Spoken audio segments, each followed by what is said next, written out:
My aunt abandoned her children in my yard without a word, leaving them stranded for over 4 hours until the police intervened. Discovering this, I vowed she would deeply regret ever exploiting me for free childcare again. My name is Emily. I'm 27, and I have neither children nor a spouse. My life is deliberately calm and orderly, centered on my freelance work and a preference for quiet independence. I have a few close friends, but my relationship with my extended family has always been quite detached. Growing up, we were polite during holidays, but that was the extent of our interaction. I never spent summers at relatives' homes or hosted cousins for sleepovers. We were simply reserved, in a typical suburban manner. Yet, once I reached my mid-20s without starting a family or settling down, I inexplicably became the go-to babysitter. The most egregious offender by a significant margin is my Aunt Karen, and yes, that's genuinely her name.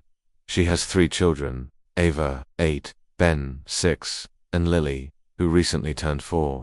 Their father left the family a few years ago, and since then, Karen has developed an unpleasant pattern of foisting her kids on others whenever she desires a respite. I'd looked after her children on a few occasions, usually after receiving a polite text message and with several days' advance notice. I won't pretend I found it enjoyable. Managing 3 kids under 10 is demanding for anyone, especially for someone working remotely, but I did it out of sympathy for the children. They aren't misbehaved, just visibly overstimulated and lacking sufficient parental guidance. However, after a few such instances, I realized I had to establish a firm boundary. I bluntly told Karen I couldn't continue watching them unless she provided proper notice, and I explicitly agreed beforehand. I explained that I had work meetings and deadlines, and that unannounced drop-offs were unacceptable. She sort of nodded, offering that fake smile and shrug she always uses when she's pretending to listen but clearly isn't. Last Friday, something occurred that escalated this entire situation beyond anything I could have foreseen. I was on a Zoom call with a crucial client, a marketing manager from a major tech firm I'd been trying to secure a long-term contract with. My headphones were on, screen shared, notes ready, the full professional setup. That's when someone began pounding on my front door. Initially, I tried to ignore it, assuming it was a delivery or a salesperson, but the knocking grew more insistent, rapid, and then I heard someone calling my name. I mumbled an apology to the client, turned off my camera, and rushed to the door. It was my next-door neighbor, Claire. She's in her 50s, typically quiet and very kind, but she looked pale and frantic. "Emily," she whispered, almost breathless, "do you know those kids in your backyard?" My stomach dropped. "What kids?" She simply pointed toward the side of my house, and I bolted around the corner. There they were, Ava, Ben, and Lily, standing in my backyard near the big maple tree, looking cold, confused, and utterly miserable. No coats, no bags, no snacks or water bottles.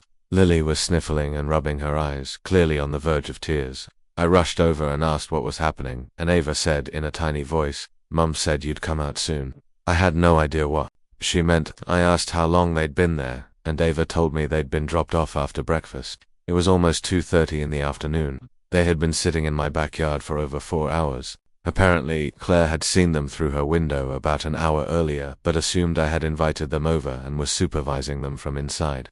She only grew concerned when she realized they were still outside and no adult had come to check on them. I was stunned, furious, and terrified for the children. I wrapped them in blankets from my living room, gave them water and snacks, and immediately called the police. Karen didn't answer my calls, nor did she respond to texts. When the officers arrived and contacted her from their end, she finally picked up and acted as if this was no big deal. I could hear her voice through the officer's radio speaker. She said something like, "Emily's always home." I figured it was fine. She had literally dumped her children into my backyard without so much as a knock on the door. No message, no call, nothing. The officer looked at me and very seriously stated, "You can press charges for child abandonment if you wish." I froze. Part of me wanted to say yes immediately, but I looked at the kids shivering under my crocheted blankets, their faces red and blotchy from the wind and confusion. I didn't want to make their lives harder than they already were. I shook my head and told the officer, "No, not right now." Karen arrived about 40 minutes later, clearly more annoyed than anything else. She didn't apologize, didn't even look me in the eye. She just collected her kids, rolled her eyes when the officer reminded her that this was a serious issue, and drove off as if nothing had happened. That should have been the end. But I couldn't let it go. Not because of Karen, She's always been selfish, always been the type of person who believes the world owes her something. No, I couldn't let it go because of those kids. Because Lily had dirt on her knees and tear streaks on her face. Because Ben had been trying to shield his sisters by standing between them and the street. Because Ava, despite being only 8, had been the one to keep them calm. I thought about how easily something terrible could have happened, if it had rained, if someone with ill intentions had walked by, if I had been out of town. Karen had deliberately chosen to risk her children's safety, assuming I would simply handle it. She didn't even verify if I was home. She just drove off, confident I'd sort it out.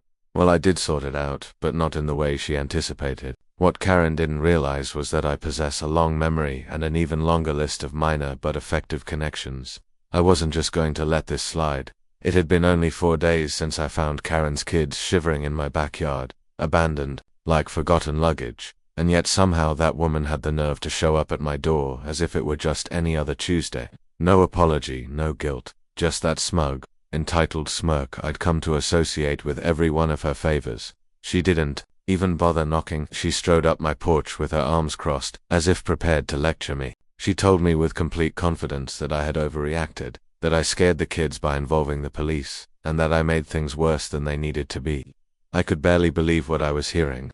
This woman left her 3 young children, alone in a backyard without supervision, without food, without even checking if anyone was home, and I was the problem. I remained calm but told her directly and unequivocally that her actions weren't merely careless, they were illegal. I informed her I was exploring my options and considering reporting it to Child Protective Services. Karen didn't flinch. She just emitted a cold, dry, ugly laugh and declared, "You wouldn't dare, we're family." That was the pivotal moment. It all clicked into place. She believed that word, family, was a protective shield, granting her permission to disregard boundaries, ignore consent, and exploit me as often as she pleased. She thought she could continue using me, guilt-free, simply because we shared some DNA. She had no idea who she was truly dealing with. What Karen forgot, or perhaps never genuinely grasped, is that I don't engage in fair fights when I've been pushed too far. And, more importantly, my best friend Jessica is an exceptionally skilled family lawyer. When I recounted the entire story to Jessica, she wasted no time. She came over that same evening with her laptop and a quiet fury in her eyes I hadn't witnessed. Since she dismantled her ex-husband and their divorce, she had a precise checklist in mind before I even finished venting. First, we collected all relevant evidence. Screenshots of past texts where Karen had dumped the kids on me with minimal warning. Time-stamped photos of the children in my yard. The official police report from Friday. My neighbor Claire even provided a written statement detailing what she saw and how long the children had been outside. Jessica assisted me in filing an official report with Child Protective Services. She ensured every detail was meticulously presented. The recurring pattern of inappropriate child abandonment, the fact that Karen never confirmed if I was even home, and the clear emotional impact on the children. But she didn't stop there. She proposed a legal maneuver I never would have conceived of, filing for a restraining order, not a broad one, against Karen herself, but a very specific, carefully worded order that would explicitly prohibit her from leaving her children at my residence under any circumstances without my prior written consent. It wasn't just a minor rebuke, it was a legal barrier between me and her negligence. The court granted it within 48 hours. That alone would make things considerably more difficult for Karen. Now, if she attempted to drop the kids off at my house, again, it wouldn't just be rude, it would be a violation of a court order. But I wasn't finished, and neither was Jessica. One evening while we were reviewing everything over tea in my kitchen, Jessica paused mid-sip and asked a question that ignited a new resolve within me. Did Karen ever mention receiving state assistance for daycare? I blinked, then remembered. She had, months ago, in a casual boast. Karen had told me she received help with childcare because she was supposedly working remote administrative gigs and qualified for subsidized daycare. In reality, she was leaving the kids with anyone she could, mostly me, while she went to hot yoga, ran errands, or simply vanished for hours. Jessica delved into it. As it turns out, in our state, that type of assistance comes with strict conditions. To qualify, Karen had to prove she was actively paying for licensed daycare services during work hours. She was required to submit paperwork, receipts, and attendance logs. If she was lying, if she was accepting the funds but never actually utilizing them as mandated, it constituted fraud, and not the kind that merely results in a mild reprimand. Jessica helped me file a report with the state's Department of Health and Human Services. We included everything: the incident in my yard, the recurring pattern of irresponsible behavior, and a statement unequivocally clarifying that I had never received compensation, a formal agreement, or been authorized to act as a daycare provider in any capacity. We ensured they understood that Karen had claimed to have legitimate childcare arrangements, but what she actually had was a revolving door of unwilling relatives, predominantly me, and that she had deliberately lied on state documents to continue receiving benefits she wasn't entitled to. I mailed the packet via certified mail, and Jessica submitted a digital copy through the appropriate online reporting system. It felt clinical, methodical, yet I knew the repercussions would be anything but neat. I didn't undertake any of this for revenge, not at first. I did it because I realized that Karen wasn't just inconsiderate, she was dangerous, careless, reckless with her own children's safety, and fundamentally manipulative. She weaponized our family connection to get away, with actions that would have landed any stranger in serious trouble. And still, a part of me felt guilty. The kids didn't deserve the storm that was about to break, but I reminded myself that nothing I was doing was illegal. It was all justified, and perhaps, just perhaps, involving the authorities was the only thing that could finally compel Karen to be a true parent, instead of a part-time one who expected others to compensate for her shortcomings. The restraining order meant she couldn't approach my property or leave the kids here without permission. The CPS report meant she would be on their radar going forward, especially if there were further incidents, and the fraud report to the state that was the wild card. I didn't know where that would lead, but I knew it wouldn't be positive. Indeed, things escalated rapidly. About a week after the fraud report was filed, I received a call from Jessica. Her voice was calm, but there was an edge to it, a quiet satisfaction she was trying to suppress. Apparently, the agency hadn't merely glanced at our submission and moved on. It triggered a full-blown audit, not just a superficial inquiry, but a comprehensive internal investigation involving backlogged records, interviews, the works. It turned out Karen wasn't just collecting a modest stipend for occasional daycare. She had been receiving over $800 a month in childcare subsidies. Under the strict condition that she used approved and licensed daycare providers, she had submitted official documentation for every payment, receipts and invoices that supposedly originated from a local daycare called Tiny Explorers. That alone might have gone unnoticed if Tiny Explorers hadn't ceased operations almost 2 years ago. She had been submitting falsified receipts, and not just poorly executed ones either. I saw copies later through Jessica. She had used genuine invoice templates, duplicated branding, inserted fake dates, and even generated fictitious staff names. It was an elaborate deception, one she clearly believed would never be scrutinized, because who would audit a supposedly exhausted single mum with 3 kids? Well, she severely underestimated how far I was willing to go. The fraud unit didn't take long to uncover the truth. They contacted the licensing board, confirmed the daycare had been defunct for over 18 months, and matched the dates on her receipts to other corroborating evidence, including text messages where she told me to watch her kids during the exact times she claimed they were in licensed care. They even pulled the police report from the incident in my backyard. According to Jessica, they termed it compelling supplemental documentation, which is legal jargon for, "You're busted." The potential penalties were immense. Financially, they could demand full restitution for all improperly claimed subsidies, namely $10,000. But the greater issue was lying to a government agency. That's a felony. It extends far beyond merely suspending your benefits or receiving a sternly worded letter. It's the kind of mistake that can cost someone custody rights. And then, the ultimate satisfaction, the cherry on top, didn't even originate from the government. It came from the internet. Karen, in all her oblivious glory, maintained a social media presence.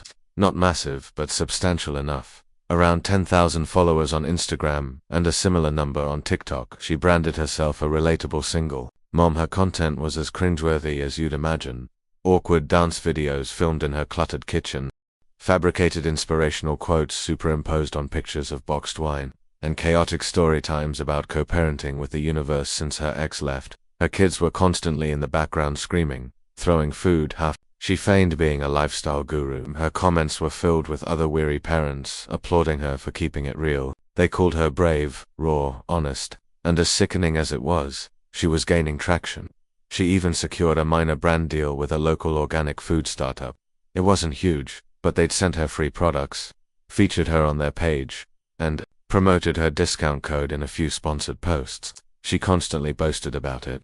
So I sent an email, anonymous, of course, polite, concise. Attached were redacted copies of the police report from the backyard incident, the CPS filing, and some particularly incriminating screenshots where Karen complained and her close friends, stories that free family childcare is the only way to survive as a single mum, and Emily owes me for living such a cushy, kid-free life. I didn't editorialize, I let the facts speak for themselves. 48 hours later, her brand deal was gone, completely scrubbed. Posts deleted, mentions removed, her affiliate code deactivated. I only knew because she went live the next day, in a tearful meltdown, delivering half-truths and screaming at her ring light that people are trying to ruin my life, that someone snitched, and that jealous family members can't stand seeing you win. It was glorious, unhinged, a complete PR implosion in real time, and the irony, she still hadn't connected all the dots. She didn't think someone like me, quiet, polite, the agreeable cousin who always said yes when asked for help, would ever push back this forcefully. She certainly didn't think I'd know exactly where to hit her, where it would inflict the most damage. The fallout only intensified from there. Her follow account plummeted rapidly once people started asking questions. Some of her parenting content was reshared by larger accounts, with side-by-side clips of her kids unsupervised in the background and captions like, "This is not safe or relatable, it's neglect." Brands don't want that kind of negative publicity, especially not for a minor She transformed from the quirky single mum with an underdog appeal into a living cautionary tale about weaponized motherhood and manufactured authenticity. Her online presence withered, her direct messages flooded with backlash. She disabled comments, set her account to private, then posted a series of taking a break for my mental health stories, which I'm certain would have been more convincing if they hadn't been paired with yet another crying selfie and a passive-aggressive quote about betrayal. And now, she blames me. Of course, she does. In her mind, none of this is her fault, not the fake receipts, not the abandoned kids, not the lies to the government, or the exploitation of family. She doesn't perceive consequences, she sees adversaries, and I've become the villain in her revised narrative. She tells anyone who will listen that I ruined her career. She claims I'm jealous, that I sought to destroy a strong single mum out of spite. She's even attempted to text our relatives to gather support, but the evidence speaks louder than her complaints. The truth is evident, the proof is solid, and if her world crumbled from one honest report and a few screenshots, perhaps it wasn't that stable to begin with. She now blames me for her career implosion.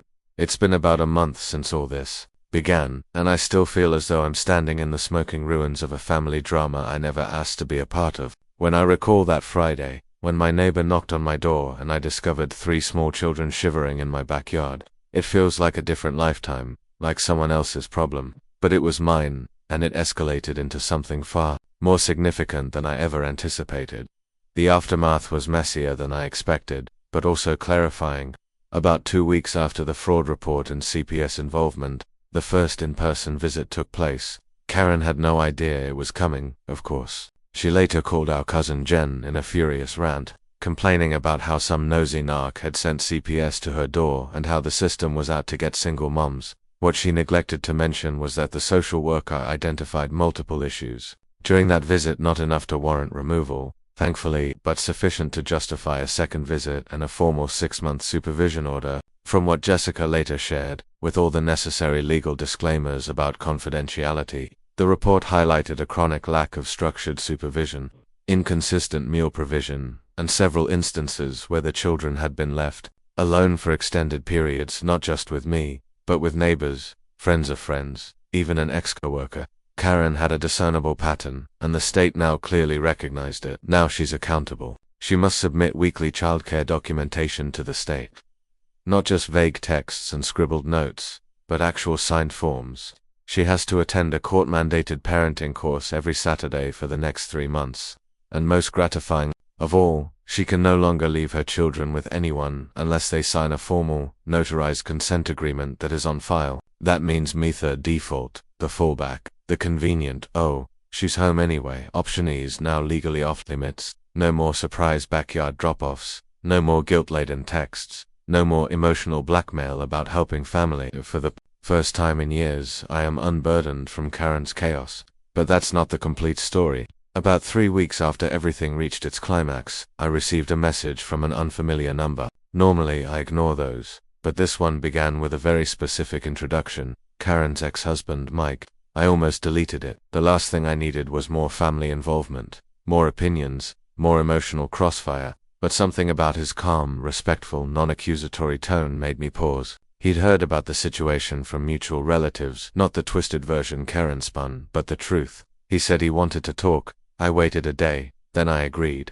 Mike and I met at a coffee shop near the old park where I used to babysit Ava. When she was still a toddler, it was surreal. He looked tired but steady, like someone who had been pushing against a brick wall for so long that he'd forgotten what progress felt like. He told me he'd been trying to increase his visitation rights for over a year, but Karen had made it nearly impossible. She missed drop-offs, claimed he was unstable, and even forged a few messages to paint him as unreliable. But now, with CP involved and the fraud investigation underway, everything changed. The judge saw through her. Mike had been granted temporary joint custody while a full custody review was pending. It wasn't permanent yet, but it was a crucial step. Then he said something I'll never forget. He told me that I probably saved them more than I knew, that he'd been worried for a long time, especially for Lily, who had started showing signs of emotional regression, clinginess, bedwetting, crying, fits after visits. He said that Ava had once whispered to him that she hated being the one who always had to take care of the others when Mummy disappears. That resonated more deeply than anything else had, because I didn't do any of this to play savior. I didn't file reports or gather evidence or spend hours in my kitchen with Jessica drafting legal documents so I could ride off into the sunset as the hero. I did it because I was tired of being used, because I was angry, because I wanted my boundaries to be respected. But hearing that the kids, those sweet, exhausted little faces, might actually be getting a better chance at something safe and stable because of what I initiated, that made every tense phone call, every awkward family interaction, every moment of second-guessing worth it. Karen still isn't talking to me, not directly anyway, but I don't need her words to understand her thoughts. Her TikTok is now a highlight reel of veiled bitterness. The dancing has stopped. Now it's passive-aggressive monologues about toxic women who weaponize the system and fake allies who smile to your face and stab you in the back. She doesn't say my name, of course, but the subtext is loud enough to echo. She posts screenshots of inspirational quotes about betrayal and loyalty, interspersed with poorly lit videos of her cleaning the house while discussing starting over with nothing but my kids and my truth.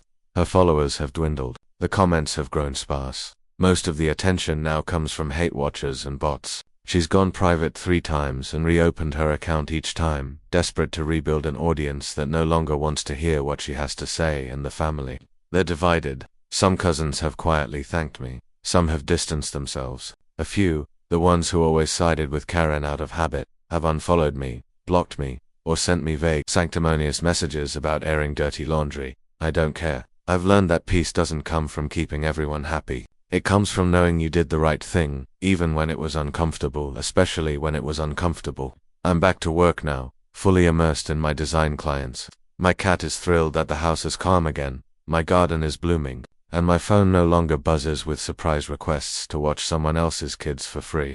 There's a stillness in that, a reclaiming. Karen might never comprehend why all of this happened. She might never see her own role in her downfall. She still clings to this idea that I ruined her life, that I took something from her. But the truth is, she was never entitled to what she took from me. My time, my energy, my trust, my silence. And now she knows I'm not free childcare. I never was. And if you treat people like tools, don't be shocked when they turn into hammers.